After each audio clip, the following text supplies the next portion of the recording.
Bonjour, ici Jivan, fondateur et directeur de l'Académie québécoise d'Ayurveda et aussi de Espace Ayurveda. Aujourd'hui, je vais vous partager une petite pratique de posture de yoga, donc des asanas, selon la vision ayurvédique. Donc, cette pratique va s'adresser aux débutants, donc les gens qui n'ont jamais fait de posture de yoga, mais qui ont envie de prendre soin d'eux. Donc, ça s'adresse aux débutants. Donc, pour les yogis qui ont déjà une bonne pratique, bien, vous allez aussi comprendre les principes, le concept de comment on pratique notre yoga d'après l'Ayurveda. Donc, on va commencer avec une pratique qui s'adresse à Vata. Donc, Vata qui est constitué d'air et d'éther, donc de mouvement et d'espace. Donc, je ne vais pas m'allonger sur la description de Vata, mais juste comprendre que c'est très aérien, c'est très en mouvement, c'est très léger, c'est sec, c'est subtil, mobile, froid et rugueux. Donc, c'est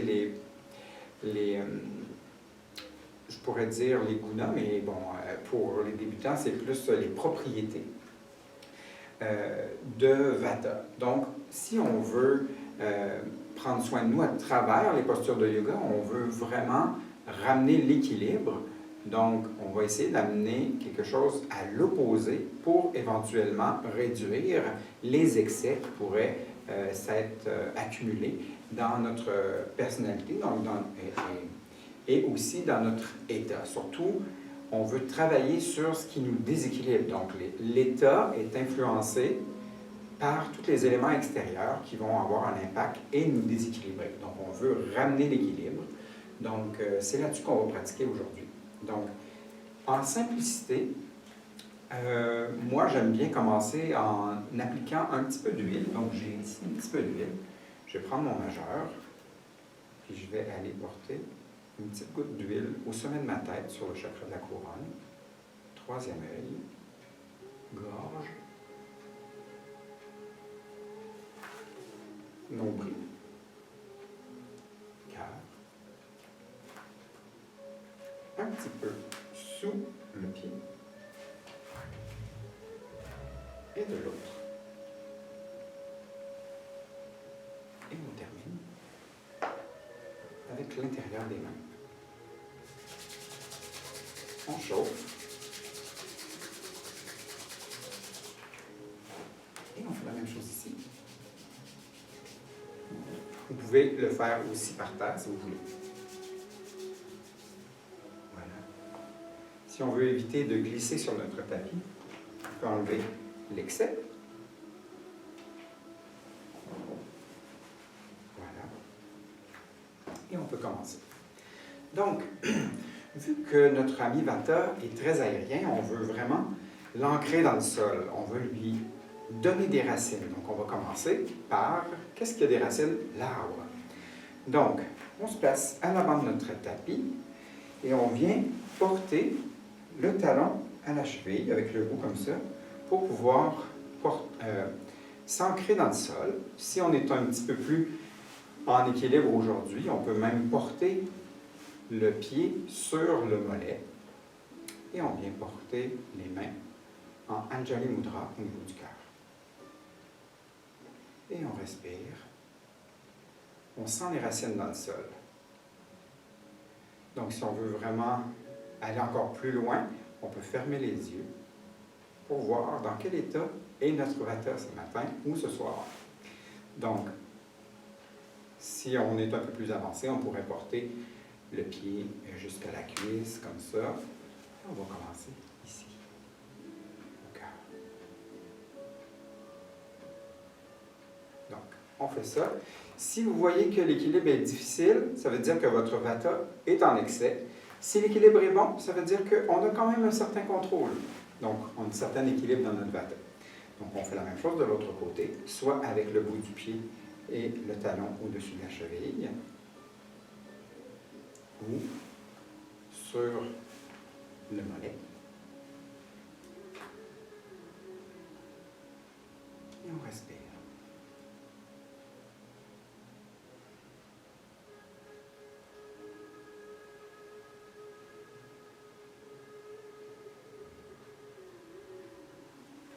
on dépose.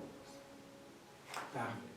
Ensuite, on va poursuivre avec le guerrier. Donc, on va garder le pied droit à l'avant du tapis et on va faire un grand pas vers l'arrière.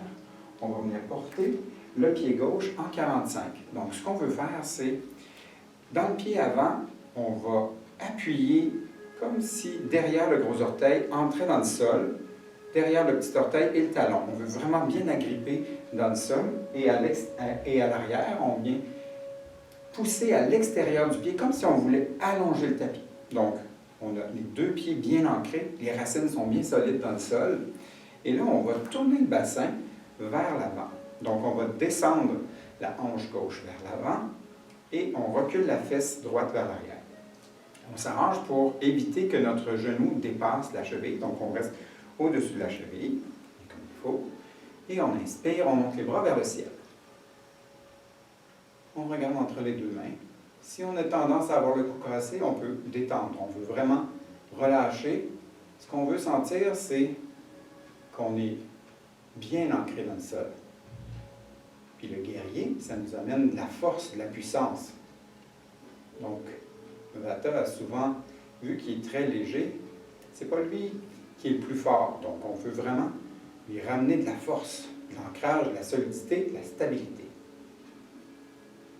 Super. Et on peut redescendre.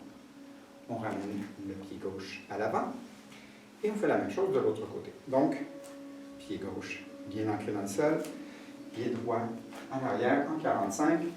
On ancre bien les deux pieds comme si on voulait allonger notre tapis. On amène le bassin vers l'avant. La hanche droite vers l'avant, la fesse gauche vers l'arrière. On inspire. On monte les bras vers le ciel. Et on continue à respirer doucement. On pousse bien dans les deux pieds, comme si on voulait allonger le tapis, mais surtout qu'on veut enraciner nos pieds dans le sol. On veut être solide.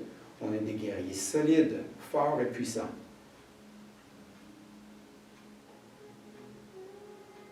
On n'oublie pas de respirer. Hein? Parfait. On redescend, on expire. Et on ramène devant. On va poursuivre maintenant avec le triangle. Donc, encore une fois, comme la première posture, on fait un grand pas vers l'arrière. Cette fois-ci, on ne plie pas le genou. On veut amener les bras en croix. On amène la fesse gauche vers l'arrière. Inspire, on glisse vers l'avant. Et à l'expire, on vient porter soit la main sur pas le tibia, oui, ou les doigts au sol. Donc, on va commencer ici, nous, par le tibia. On vient regarder vers le ciel, vers la main qui est en croix. On n'oublie pas de respirer. Encore une fois, on sent que nos deux pieds sont bien ancrés dans le sol. On fait une torsion au niveau de l'abdomen. On vient masser. Donc, toutes les torsions vont nous aider à masser au niveau des intestins, qui est le siège de Vata. Inspire, expire, on redescend et on vient replacer les pieds devant. De l'autre côté, le pied gauche dans le sol, on amène le pied droit vers l'arrière. Inspire, les bras en croix. On bascule la fesse droite vers l'arrière. Inspire, expire, main sur le tibia, l'autre bras en croix. On regarde vers le ciel. On ancre bien les pieds dans le sol. On sent que le côté de notre corps droit s'étire bien comme il faut. On veut vraiment travailler l'ancrage, l'ouverture du bassin et le massage des intestins.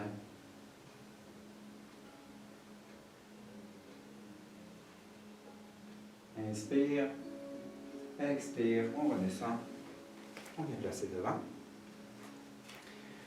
Parfait. Donc, la prochaine posture est un petit peu plus difficile, elle demande de la force. Et Vata, ce n'est pas sa force, la force. Donc, on va y aller doucement. On va faire une planche en croix. Donc, planche latérale en croix.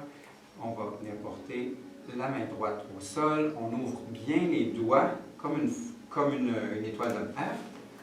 On vient porter le pied gauche sur le pied droit et on fait une croix latérale, une planche latérale en croix. N'oubliez pas de respirer. Là, on vient travailler la force. On a besoin de donner beaucoup de force à notre ami Vata. On n'oublie pas de respirer.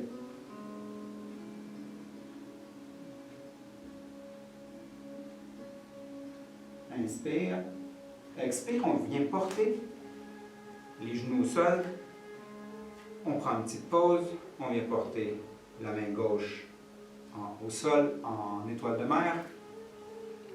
Et on va faire la même chose de l'autre côté. On vient placer le dos de notre pied gauche. On vient porter le pied droit sur le pied gauche et on monte en croix. On regarde vers le ciel.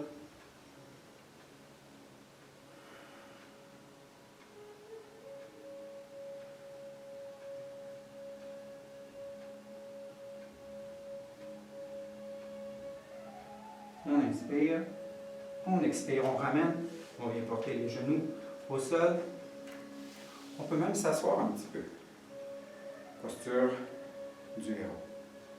Quelques instants. On va travailler, on peut sentir que la chaleur monte à l'intérieur de nous, ce qui est très bon parce que notre ami Vata est froid. Donc on veut vraiment lui amener de la chaleur, de la résistance, de la force, du courage et de l'ancrage. Et surtout, quand il est anxieux, il a tendance à avoir un peu de soucis avec sa digestion. Travailler beaucoup au niveau du système digestif et de l'élimination, côlon et voilà. On va poursuivre maintenant avec un cobra.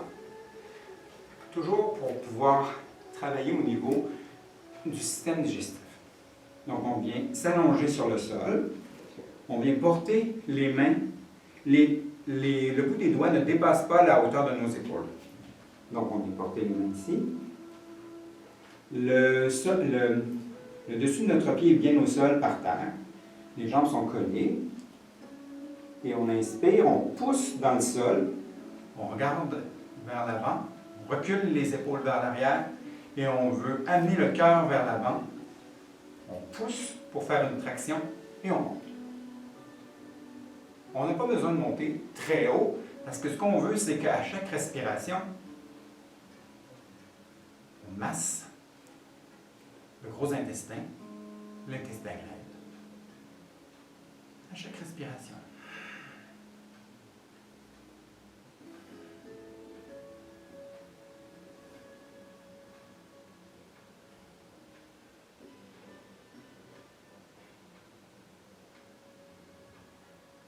On inspire et on expire, on redescend, on va pousser dans le sol, on va venir se placer dans la posture de l'enfant.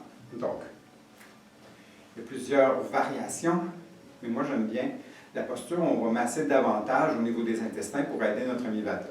Si on a de la constipation, on peut vraiment aller encore plus loin en plaçant nos poings ensemble sur l'abdomen et on va venir se replier. Et on garde les poings en dessous des côtes pour pouvoir masser pendant qu'on est dans la posture de l'enfant. Aujourd'hui, je vais placer les mains de chaque côté de moi.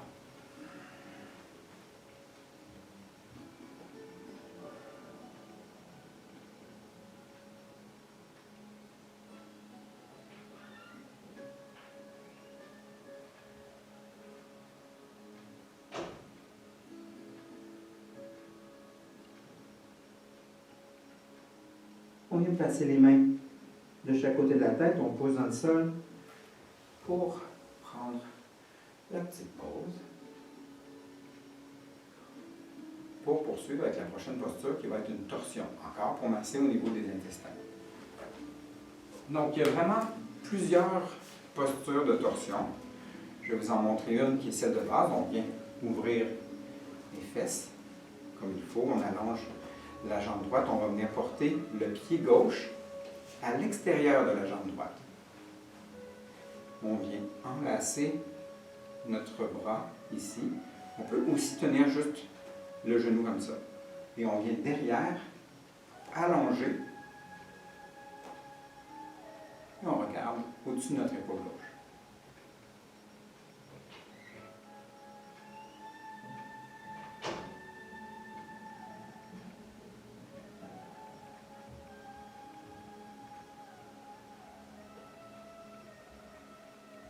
On inspire, on regarde devant.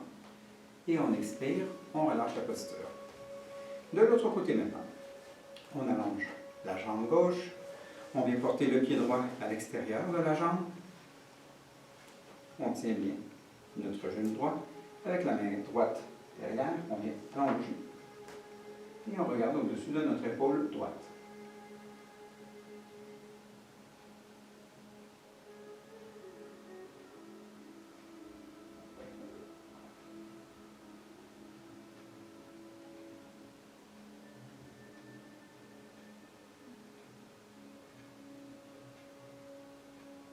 On inspire, on regarde devant. Et on relâche. Parfait. Prochaine. Encore, on ouvre les fesses. On va faire la pince assise. Donc, les jambes bien collées ensemble, les pieds flexent, les orteils vers soi. On inspire, on monte les bras vers le ciel. Et à l'expire, on vient soit toucher aux orteils, sinon sur les tibias. On garde bien la colonne vertébrale bien allongée.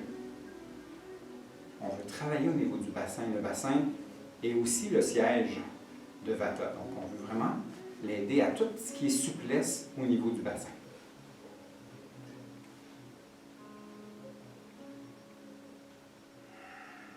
On n'oublie pas de respirer.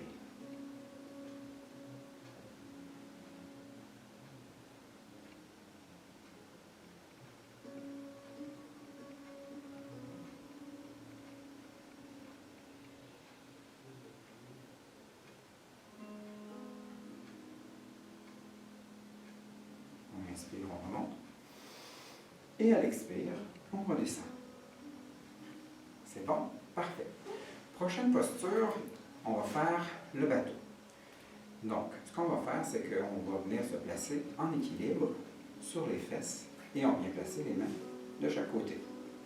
Comme je vous disais, tout dépendant de votre état d'excès de Vata, vous allez avoir plus ou moins d'équilibre. Si votre équilibre est bon, c'est que votre Vata est quand même bien. S'il est moins bon, bien, ça veut dire que votre Vata est en excès.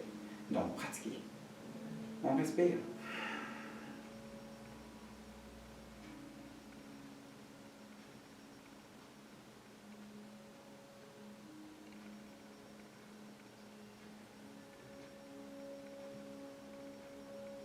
On inspire et on expire. Parfait. Après avoir fait le bateau, on veut vraiment travailler au niveau de l'ouverture des hanches parce que pour Vata, la méditation est vraiment un super outil. Donc, on se prépare à pouvoir aller dans la posture de méditation. Donc, il y a plusieurs façons. Moi, je le pratique au sol, mais on peut aussi prendre une couverture. Donc, on va placer la couverture. On va s'asseoir juste au bout de la couverture. On va en prendre soin de notre Vata. Hein? Il est souvent sec, un peu rigide, tout ça. Donc, on veut vraiment le cajoler, quoi. En prendre soin. Donc, demi-lotus. On peut venir porter le pied droit ici et le pied gauche par-dessus. Hein? Si vous êtes capable, pardon. Vous pouvez aussi faire le lotus complet, mais on ne va pas faire ça, on va aller dans le demi-lotus. Vous pouvez placer vos mains en Chin Mudra si vous voulez, donc pouce et index ensemble. On allonge les trois autres doigts. On allonge la colonne vertébrale et on ferme les yeux. N'oubliez pas de respirer encore.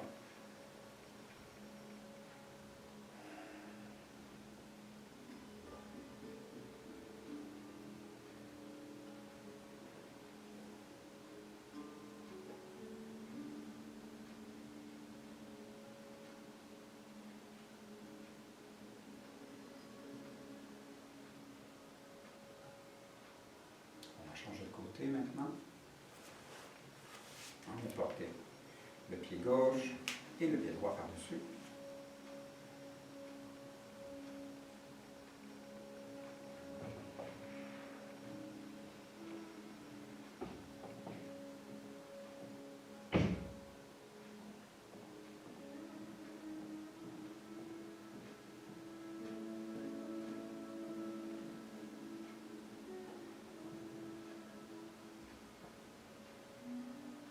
On inspire et on relâche le tout. Donc, pour terminer la pratique, on va faire le cadavre. Comme toute bonne pratique d'asana, on veut terminer avec une détente profonde pour laisser le corps se détendre, apprécier tout le travail qu'on a fait, laisser l'énergie circuler. On a mis un peu d'huile sur nos centres énergétiques pour pouvoir aider à nettoyer les nadis. Donc, vous pourrez apprendre ça dans d'autres classes d'Ayurveda ou de yoga. Donc, on veut vraiment travailler au niveau des nadis, les centres énergétiques.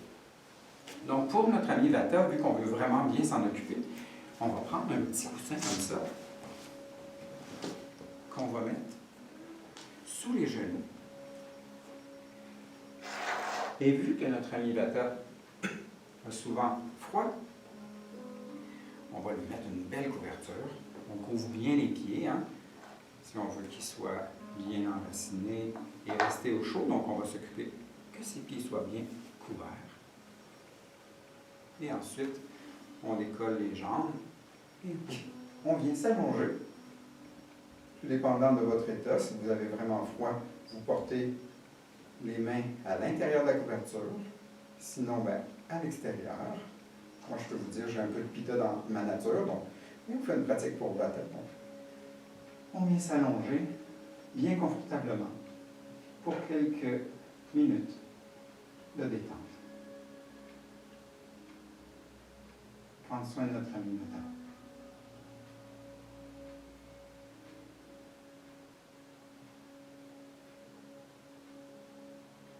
Laissez votre corps se détendre. Laissez chaque cellule se rappeler de ces belles postures. Laissez votre corps se rappeler pour la prochaine séance, pour pouvoir vous aider à nettoyer davantage vos centres énergétiques, reprendre place dans votre corps, redonner la souplesse de la jeunesse et vous occuper de vous, de prendre soin de votre nature ou de votre état. De prendre soin de Vata.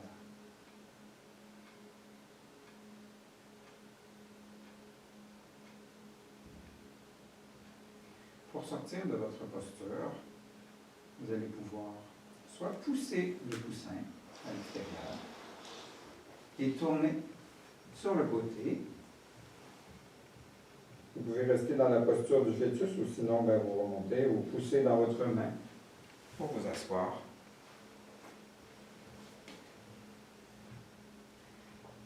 Les mains au niveau du cœur. On remercie plus grand de nous avoir supportés, de nous inspirer dans la vie. Et merci à vous d'avoir pris soin de vous, pris soin de votre état, de votre nature. Parce que malgré les excès qu'on peut trouver dans un dosha, les qualités sont là aussi. Donc, merci. Merci à notre ami Vata. Merci Vata. Merci la vie. Merci. Au plaisir de vous revoir dans une autre pratique.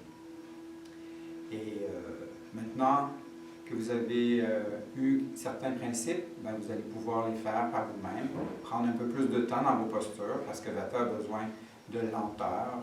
Donc, on veut vraiment donner la chance de vous déposer dans chaque posture. Donc, prenez du temps, respirez jusqu'à ce que vous soyez vraiment confortable pour passer à la prochaine. N'hésitez pas à prendre des pauses entre chaque posture. Il faut démystifier aussi qu'une pratique de yoga doit durer 1 heure ou 1h30. Si vous en faites régulièrement, Ça peut être un 10-15 minutes, 20 minutes par jour, vous allez avoir un résultat extraordinaire. Donc, donnez-vous cette chance-là, même si vous n'avez pas beaucoup de temps, de prendre quelques petites postures qui vont prendre soin de votre dosha. Donc, merci d'avoir été là, puis bonne pratique. À bientôt. Namaste.